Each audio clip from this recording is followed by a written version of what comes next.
Loaded Lux versus Sue Surf. URLs Nome 10. No tickets. No pay-per-view. See it live and for free. Saturday, July the 11th, 5 p.m. Eastern Standard Time on Caffeine. Download the app now for free and follow URL TV. Speaking of the big stage, we got Nome 10 coming up, man. That's a fact. See if we can get some predictions here, man. Obviously, we got the finals of the Ultimate Madness tournament. You know, whoever we don't know who's gonna get there yet, but Saga versus Mike P. For that stage, I'd pick Mike P. Okay. I feel like because he's been on a big stage already, and I feel like he's a better performer. Yeah. I feel like their writing is just good. Even if you would edge Saga's writing, I feel like Mike P's is just up there with him. Up there? Yeah. Now, both better than mine. It's gonna be. I think it's gonna be more like a volume type of setting, because you know what I mean. Oh yeah, you're right. So, you're right. Yeah, I so you totally think forgot that's with the COVID. yeah? You think So that's a whole different ballgame. Yeah, whole different ball. Yeah. Saga's gonna be him. Yeah, Saga's gonna be him. Yeah. Saga's gonna be him. I totally forgot about that. So you don't see Mike P in a small room doing the same. It's not, unless I don't really see an angle you could use on like his Christian thing, but like it won't be that effective as the way you could use it on Danny. On Danny with the Danny. And then it's like Saga in them small rooms really knows how to translate and punch and shit. You know what I mean? So I feel like it was gonna be a classic anyways. But I felt like because it's on the stage with more fans, the Haidukins and shit like that, those are room shakers. Yeah. I feel like So Mike P had you need the energy. Okay, I got you. Now when you bring back to the small room, their pens are equal. You know what I mean? But I feel like Saga could punch better, and I feel like Mike P's his things that he's gonna do for performance won't really work in that small room like that. Yeah. So I'll give it to Saga. Saga, okay. Go ahead, brother. What up, Malik? These NWX niggas. These NWX niggas. Mafia. Every fucking bar, nigga. Hilarious. Yeah, we got John and Ill Will. Ill Will. Tell John come outside. But I got Ill Will. Tell John come outside. Vets versus rookies. I mean, you're not really rookie, but you know, just vets come up PG. Talking about PG killer. I keep saying this. DNA or him out there. Like I'm the only PG that hasn't been killed. I never been killed. I've never ever been killed. Okay, you want to say Ab beat me? He didn't kill me. No one's ever killed me. I never will be killed because I take this serious. Okay. I'm always prepared. You know what I mean? So that will never happen. But I got Ill Will. I'm just saying that so John could get mad too and probably say some shit. Man, you don't think John got nothing for Ill Will? I feel like the problem with Ill Will is like those are dangerous rappers. He's like kind of like a Black Pat State. Yeah. Where he can joke and punch. It's too dangerous because he makes fun of you and then he can throw a haymaker. Nah, that is true. It's so hard to beat. But it's like every time we count John out. Yeah, that's true too. Every time we count him out, he somehow flies out the fucking. Yeah. It gives us like one of his best performances type thing. That's a fact. But I'll probably pick Ill Will. Ill Will. Yeah, for the small room setting too, I'll probably pick that. You can't really be mad at that. I mean, like I said, that's the main event. I think that one definitely can go either way. It's a style clash. Yeah, trust me. We got Quentin Gotti versus A-Bird. Man, you already know it's home team Mafia. Home team. Yeah, 30. I think A-Bird's trash anyways, but I've been saying that. I swear. Like, I thought back in the day, like, growing up, I'm not saying growing up, but, like, watching URL, and when everybody that shit, like, versus SB, like, his soul flying, and Angel still duck that shit, even when he battled Hollow, and he Hitman, those A-Bird was a super problem. Okay. I feel like this A-Bird was ass. I just need me specifically, that Miracle, Werbical, vegetarian, that shit, it's not cutting it. I don't feel like it's not cutting it. And you say Geechee got 30. Like, come on. You think Bird's going to come onto that Nome stage and not get 1 round? 30. And he's especially talking about, I seen him put that little post like, oh, we only got 2 weeks to write or some stupid shit. Like, nigga, Geechee been doing that. You know what niggas been doing that? JC, I'm not saying at that level. Yeah. I done did that. Dre Dennis been doing that for years. You know what I mean? Like, finally you put yourself in the shoes of like And that's what I've been saying. Like, I'm saying back in the day, they probably did it. But like now, if a lot of these niggas, you get back-to-back killers, they're not going to look the same. I'm not saying I'm one of them. I'm saying at their level, top tier. Like, if you got back K-Shine, he already battled him. But like, got him now, K-Shine, Nitty, Geechee, good niggas back-to-back, Twerk again, back, and he's doing these back-to-back, not sitting out for a time period. And you have to write quick. It's different. It's a whole different ball game. You know what I mean? So, that one message, you can tell he's really, whatever he's writing, he's there thinking like, yeah, this is kind of like too much time right now, you know? And Geechee's still been on fire, you know what I mean? Like, champion of the year again. Man, 2-time champ, man, Mafia, EFB. Said it's undeniable though, like, you can't be a hater when it comes to it. That nigga, he deserves it, not because he's my friend, but like, bro, he's battled so many times consistently. Consistently like, at the level, even if someone says he lost, it's not he didn't lose clearly. When you beat the champ, you gotta beat the champ, bro. You can't come in there and like, oh, I had a debatable. Nah, you gotta beat the champ clearly. That's 100%. And like, what person had a better year than him clearly?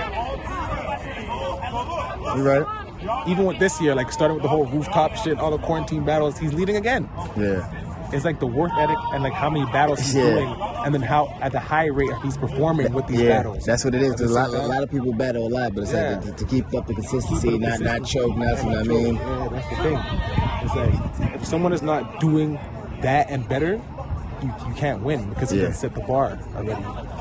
Like if the bar in the NBA is 28-8, you can't come with 26 and something and think that you will beat that nigga if he's still averaging another 28-8. Mm-hmm. How? He just averaged 28-8 before and won.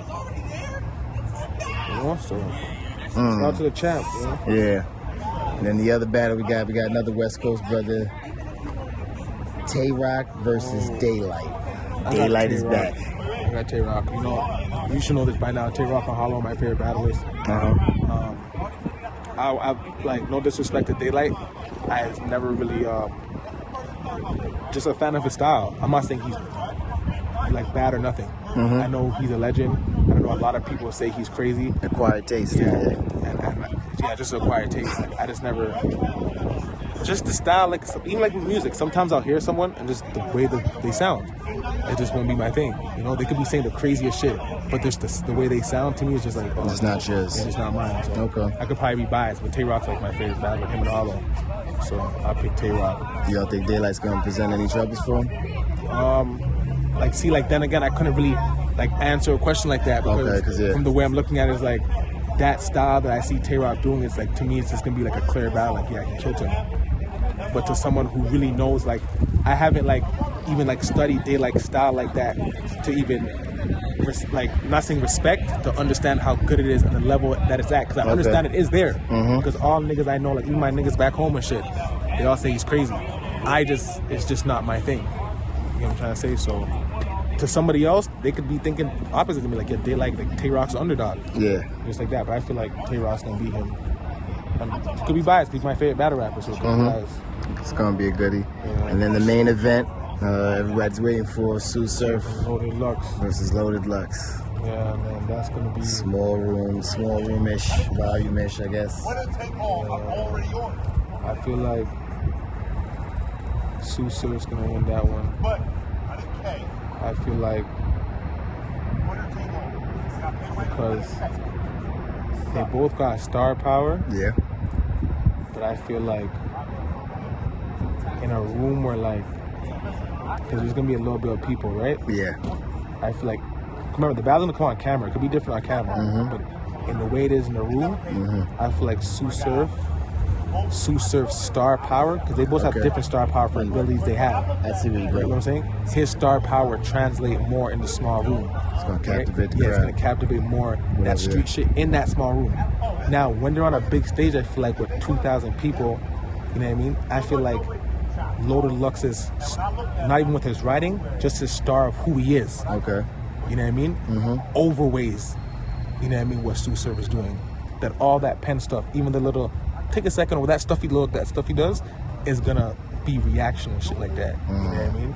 I feel like in that small room, Sue Surf has more of an advantage to get his shit across to the people who's gonna be in a room and get a little reaction. So in the building, he could say he won the battle. Yeah. And I feel like it's a little disadvantage for Loaded Lux. Cause remember, he's a lot more wittier. You know what I mean? So like, he's gonna need that reaction to make it seem like they're really catching it there too at the same time, you know. But also a lot of people saying that the biggest stage was benefiting Surf more because he's more of a showman and he has his own star power also. Yeah, that's and at the small room, you gotta just listen to people rap. So I mean, yeah, that's true too. It could work in either hand for both of them. Yeah. Thing with them, like, yeah, it's crazy. I think that adds to the excitement to the battle. You just don't know. But it's like, even when, then again, when I think about like Loaded Lux, like to me is like he's that like, even when I want to take my pick back right now because he's like that old nigga on the block that's like been there for 100 years and can't die and has seen every move. You know what I mean? Like he has seen every move. Man, he say kids out. Yeah. Like, that's what like you that's know what I mean? Like the drunken master. Yeah. You know? No matter what you do, sneak up on them, whatever. It's like if he really starts talking to Surf, there's nothing Surf can do to that. You know what I mean? Like Surf can he can talk about how he got shot. Like Loaded Lux can depict you on a whole angle with his writing ability. Yeah. That's the part. Yeah. You know what I mean? He can pick you apart. Like it's different for like a nigga like Surf where he's a puncher, as a performer. Yes, he can make angles and stuff. I can make an angle, but it's different than when I'm gonna make an angle. Mike P's gonna make an angle. They're gonna write it totally different. Like the way he wrote that Danny shit, I never would have wrote it like that. Yeah. No matter what. Point. You know what I mean? I would have did some other shit, but like I never would have wrote it like that because they write with their pen. They're looking at it different. You know what I mean? So if he gets in that type of bag, like that's what I'm saying. Like it's any given day. It's kind of like LeBron and Kobe. Like whoever's in their bag on that day is like you can't really stop them. You can't really stop them. You try to slow them down, but you can't really stop them. No, we cannot wait, man. It's a couple of weeks, July 11th. Then it's the Ultimate Madness Part 2, July 25th. We'll find out tomorrow. Obviously, we're going to talk more when we find out who you got. And, you know what I mean? It's just, just letting people know that this tournament is going to be crazy, man. I think this first one was crazy. The names was cool, some of the new names that we haven't seen before, but these are names that we know. And, everybody's going to be just as hungry. And, they kind of got a head start because you guys saw, like I said, how this first one went down. And you just... we're going to do this one. This one's going to be good, bro. I feel like I said, the type of artists, the diversity and shit we got. Yeah. You know what I mean? Like, this one going to be a real good one. Especially, the way it could be, the draw could be crazy. You could have, one side where it's like a death bracket. The other side where it's true. Yeah. It's like, oh, man, it's a gauntlet over here. And the other side is easy peasy. Yeah. Okay. We'll definitely chop it up tomorrow again. Once again, I just want to shout No Bars, man. Hip hop is real. Yes, sir. Always showing me love from day one. Shout out Toronto, you know what I mean? Mafia, FD Dub, A&E, EFB. Ultimate Madness 1, man. Semifinals is tomorrow. We got Fonz and Ace Amin, Jada Nightwing, and Wu Bando. Make sure y'all tune in, man. Hip hop is real. No lacking. Yeah, find out who franchise is facing first round, man. That's a fact, bro. Yes, no lacking, bro.